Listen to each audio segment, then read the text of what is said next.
Welcome to the Hindu Daily. We've got some really groundbreaking stuff to talk about today, from the tiniest molecular structures right up to global politics and, the fight for basic information. Absolutely. We're jumping straight into the deep end with the Nobel Prizes, starting with chemistry in the FAQ section. Right. The 2025 prize went to Kitagawa, Robson, and Yagi for metal organic frameworks, MOFs, they call them. Exactly. And these MOFs are, well, they're essentially molecular scaffolds. Think crystalline structures. Okay, but the number that just leaps out is the surface area. We're talking thousands of square meters packed into 1 gram of this stuff. It sounds wild, doesn't it? It's really elegant chemistry. You use metal ions as like the corners or nodes, and then organic molecules connect them, acting as linkers. This builds up a sort of crystal lattice, but it's incredibly porous, full of tiny, empty cavities. Fascinating. And the origin story I read, it was almost accidental. Richard Robson. Yeah, pretty much. Back in the 70s, he was actually using ball and stick models, for teaching. Right. And he had this insight, what if you scaled that up? Combined copper ions with simple organic bits. And incredibly, they just self-assembled into this diamond-like structure. Wow. But I gather those first ones weren't very practical. Yeah. Very delicate. Exactly. They had the structure, the potential surface area, but they'd collapse if you tried to empty out the solvent they were made in, or if you heated them. Kind of useless in a way. Okay, so step 2, making them useful. That was Susumu Kitagawa. That was Kitagawa's huge contribution. Finding the usefulness in the useless, as he put it, he figured out how to make them stable, how to make them functional. So they wouldn't collapse. Right. By 1997, he showed you could get gases to flow in and out without the whole thing falling apart. And he also realized they were kind of soft, flexible, they could expand and contract. And then the third piece of the puzzle, Omar Yagi. He brought the strength. Yagi delivered the robustness. His MOF5, using zinc ions, that was a landmark. A really strong 3D lattice. How strong we talking? Well, the internal surface area was massive, comparable to a football field in that single gram we talked about. And crucially, it stayed stable even if you heated it up to 300 degrees Celsius. Wow. So Yagi really gave researchers the reliable building blocks, the methods to start designing these MOS with specific pore sizes for specific jobs. So the big takeaway isn't just absorption. It's like customized molecular machines. Exactly, tailoring molecules. And the applications are starting to roll in. Like what? Well, there's CALF-20 being tested to capture CO2 straight from factory smokestacks. Really efficient. Climate change applications. Definitely. And MOF-303, designed to harvest drinking water just from water vapor in dry air, like in deserts, absorbs it at night, releases it when warmed. Incredible. Water from air. And clean energy, too. NU-1501 looks really promising for storing hydrogen safely. You can pack a lot in at relatively low pressure. Big step for hydrogen fuel cells. This is chemistry building the future, molecule by molecule. Okay, let's shift from material science to, well, us, our bodies. The Nobel in physiology or medicine. Right. This one went to Brunko, Ramsdell, and Sakaguchi. And they tackled a really fundamental question in immunology. Which is, why doesn't our immune system, which is designed to destroy invaders, end up destroying our own organs? How does it know the difference? It's the core question of self-tolerance, really. And the clues started emerging decades ago with a pretty dramatic experiment on newborn mice. What did they do? They removed the thymus gland. That's where T cells, the main immune fighters, mature. Okay. And when they did that, the mouse's immune system basically went berserk, started attacking its own body, causing all sorts of autoimmune diseases. Whoa. So the thymus isn't just training T cells to fight, it's also teaching them what not to fight, like training them restraint. Precisely. It implied there had to be some mechanism, some kind of cell responsible for keeping the attack dogs in check, a biological security guard, if you like. And finding that guard, that was Sakaguchi's work. Yes. Shimon Sakaguchi hypothesized there must be such a cell. After a lot of searching, in 1995, he pinned it down. He identified a specific subset of T cells. What was special about them? They carried a particular protein on their surface called CD25, and these cells, which he called regulatory T cells, or TREGs, Okay. their specific job, he found, was to suppress other T cells, to prevent them from attacking the body's own tissues. Keep the peace, basically. So Sakaguchi found the cells, but then there was sort of second act to this discovery, right? With Brunko and Ramsdell. Exactly. They were working in the U.S. with a very specific strain of mice. These mice were known to be really susceptible to autoimmune diseases. They got sick very easily. It was actually a strain studied since the Manhattan Project days. And they found the genetic link. They did. They traced the problem in these mice back to a single mutated gene, a faulty gene called FOXP3. FOXP3, and how does that connect to the tregs? It turns out FOXP3 is the master switch. It controls the development and function of those tregs that Sakaguchi discovered. Ah, so if FOXP3 is broken, then the tregs don't develop properly, or they don't work right. And without those treg security guards functioning, the regular T cells just run rampant and attack the body's own tissues. That's what we call peripheral immune tolerance failing. and tregs also help calm things down after an infection, right? Yes, that's another key role. They ensure the immune response winds down once the threat is gone, preventing chronic inflammation. The implications for medicine seem enormous here. Autoimmune diseases, transplants. Oh, huge. It's opened up completely new therapeutic avenues. It's kind of a double-edged sword, though. How so? Well, for cancer, the goal is often to dismantle or suppress the tregs within a tumor, because sometimes tumors hijack tregs to protect themselves from the immune system. Right. Let the immune system attack the cancer. Exactly. But for autoimmune diseases, things like type 1 diabetes, rheumatoid arthritis, or for organ transplant patients. You want the opposite. Right. You want to boost the tregs, promote their activity, to calm down the mistaken self-attack, or to help the body accept the foreign organ tissue. There are, I think, over 200 studies looking into these strategies right now. It's about learning to fine-tune that immune balance. Amazing control. Yeah. Okay, from the body's internal checks and balances to the weird world of quantum physics. Yeah. The physics Nobel, Clark, Devore, and Martinis. Yeah, this one's a bit of a mind bender. They showed that quantum tunneling, something we usually think of as happening only with tiny subatomic particles, can actually occur in a macroscopic electrical circuit. Okay, wait. Quantum tunneling. That's like a particle going through a barrier, not over it, right? Like a ghost through a wall. That's the classic analogy, yes. Yeah. Instead of needing enough energy to climb over an energy barrier, a quantum particle has a certain probability of just appearing on the other side. And they showed this happening in something big. Like visible circuit big. Relatively speaking, yes. The device they used is called a Josephson junction. It's basically two superconducting materials separated by a really, really thin insulating layer. Superconductors. Right. Zero electrical resistance. Right. And classically, if the current is too low, that thin insulator should just block it completely. But quantum mechanics says otherwise. Exactly. What's fascinating is that a property of this circuit, called the phase difference across the junction, behaves mathematically like the position of a single quantum particle trapped in a potential well. Okay, that's abstract. Yeah. But the big challenge must have been isolating it, right?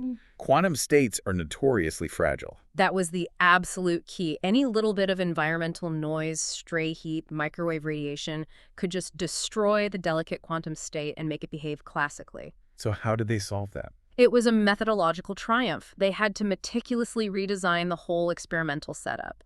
Intense shielding, special filters to block out unwanted radiation, and cooling everything down to temperatures incredibly close to absolute zero, like millikelvin ranges. Why so cold? To minimize thermal energy, but also to prove that what they were seeing wasn't just some weird effect dependent on temperature. By showing the tunneling happened consistently, even at those ultra-low temperatures, they demonstrated it had to be a purely quantum mechanical phenomenon. Okay, but how did they prove it was quantum tunneling? Prove the circuit itself was acting quantum? They looked for the quantum hallmark. Discrete energy levels, quantization. Meaning energy comes in steps, not a smooth continuum. Precisely. They did this by shining microwaves onto the junction, but not just any microwaves, very precisely tuned frequencies. And what happened? When the energy of the microwaves exactly matched the energy difference between two of the allowed quantum energy levels of the circuit particle, bam, the circuit suddenly absorbed that energy and jumped to the higher state.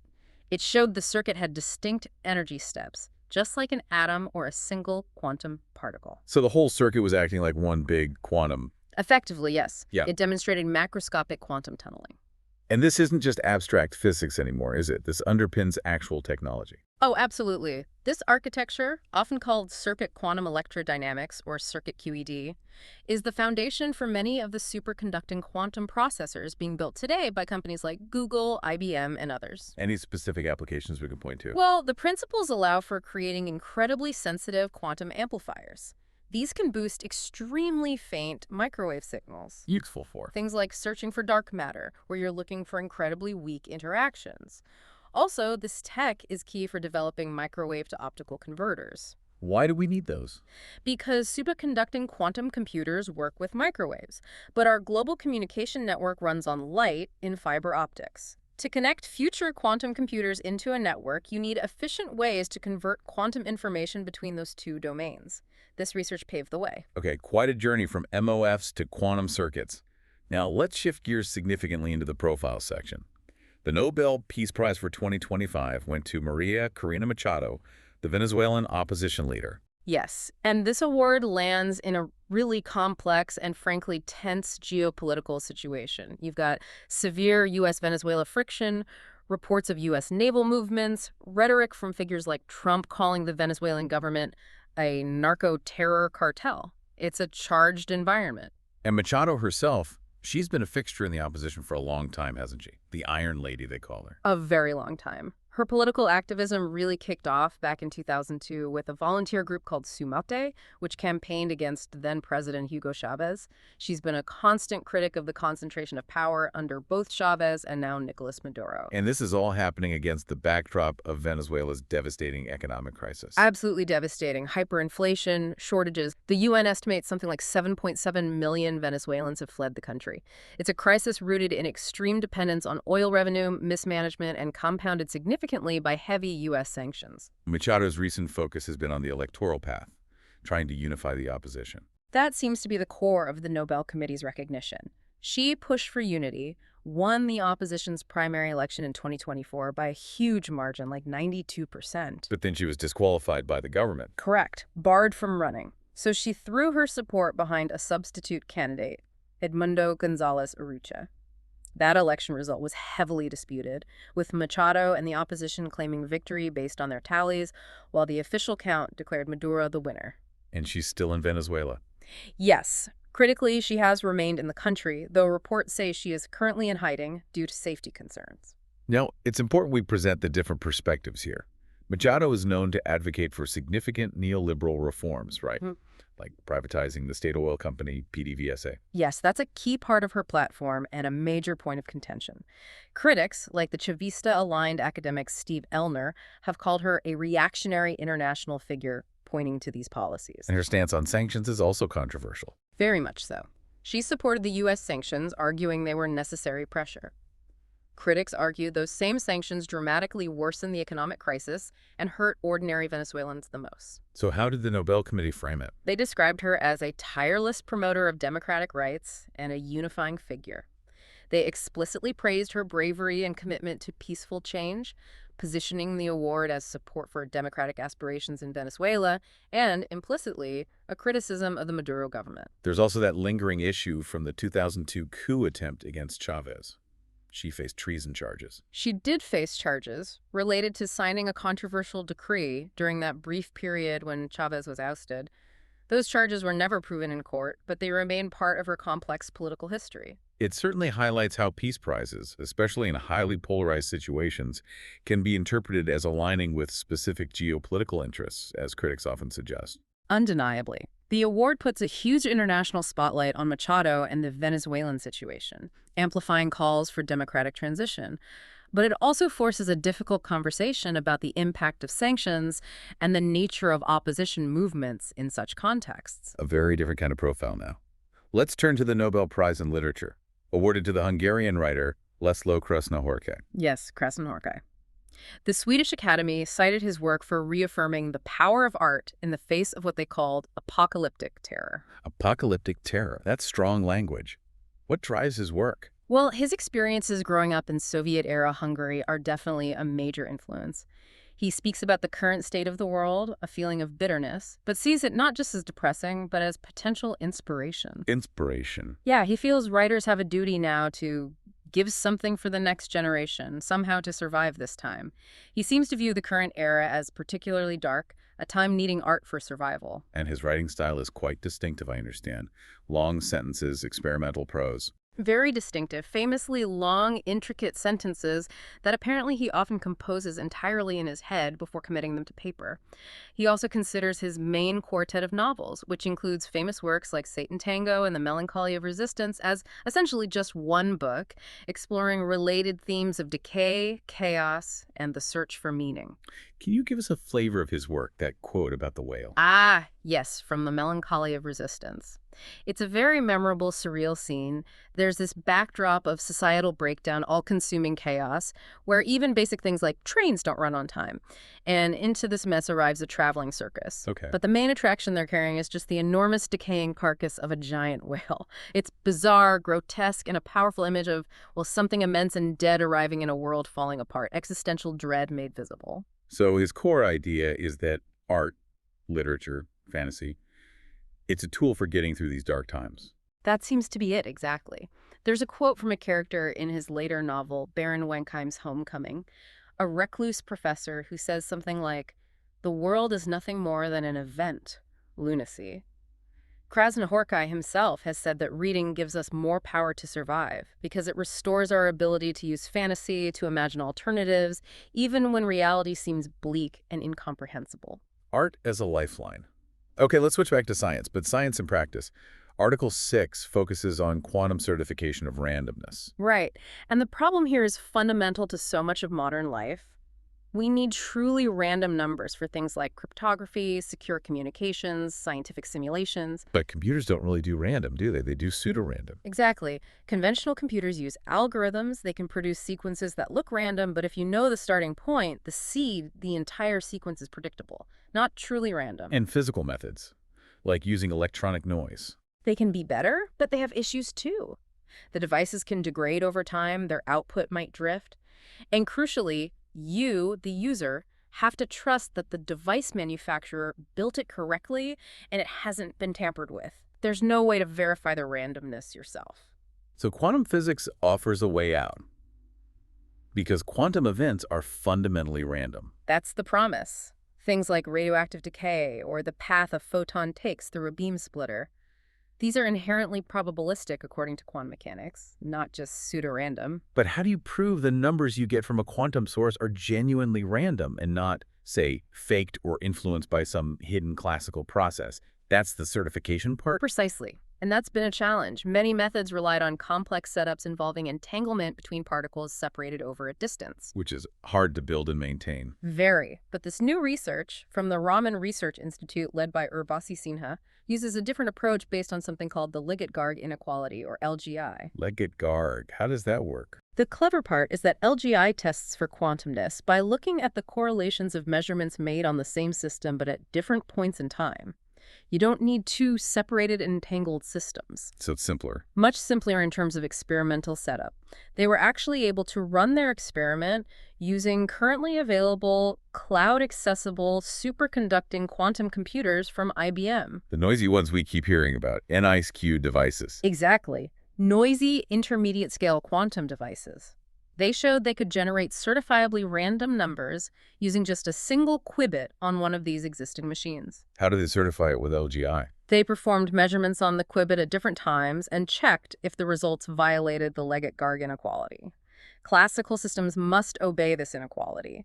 By consistently observing violations, they could mathematically prove the randomness originated from quantum effects and couldn't have been faked by a classical strategy. So this makes certified quantum randomness accessible now, not just a future promise. That's the big implication. It demonstrates that you can use relatively simple protocols on existing, albeit imperfect, quantum hardware to generate numbers whose randomness is guaranteed by the laws of physics in a way the end user can verify. It adds a layer of security classical methods just can't offer. And it's also a way to test these quantum computers. Yes, it serves as a strong benchmark. If a quantum device can successfully run this LGI protocol and show the violations, it proves it's genuinely harnessing quantum phenomena. It helps validate the hardware itself. Very neat. Okay, finally, let's turn to the magazine section and an article reflecting on 20 years of India's Right to Information Act, the RTI. A landmark piece of legislation, really, widely regarded as one of the strongest transparency laws anywhere in the world. And the article highlights its impact right down at the grassroots level, using the example of Ashok Kumar, an activist working in Delhi slums. Yeah, his story is powerful. He's apparently filed over 5,000 RTI applications himself. For him, and many like him, the law isn't some abstract ideal. It's a practical weapon to fight corruption and red tape. His quote really sums it up. Where there is a problem, there is a complaint. And where there is a complaint, there is RTI. It captures that spirit perfectly. And the scale of its use is massive. Around 6 million or 60 lakh applications are filed every year in India. Has it led to major changes? Big successes? Oh, definitely. The article mentions huge scandals exposed through RTI, like the Adarsh housing scam in Mumbai. And more recently, information obtained via RTI was apparently crucial in the legal challenges that led to the Supreme Court striking down the controversial electoral bonds scheme. So it clearly has teeth. The success rate is around 50% for getting information. Around that, yes, which is significant. However, the article paints a worrying picture about the current state of the system designed to support the act. What are the problems? Major backlogs and vacancies. There are apparently over 400,000 appeals pending across the country because people haven't received information or are challenging refusals. 400,000. That's huge. It is. And worse, key oversight bodies are crippled. 3 information commissions, including the main Central Information Commission, CIC, are currently functioning without a chief commissioner. And 2 entire state commissions are reportedly completely defunct, non-functional. So the infrastructure is crumbling. It seems that way. And on top of that, there have been legislative changes that activists see as deliberately weakening the act. Like what? 2 major ones. First, a 2019 amendment gave the central government the power to decide the tenure and salary of information commissioners. Undermining their independence from the government they're supposed to hold accountable. Precisely. Critics argue it compromises their autonomy.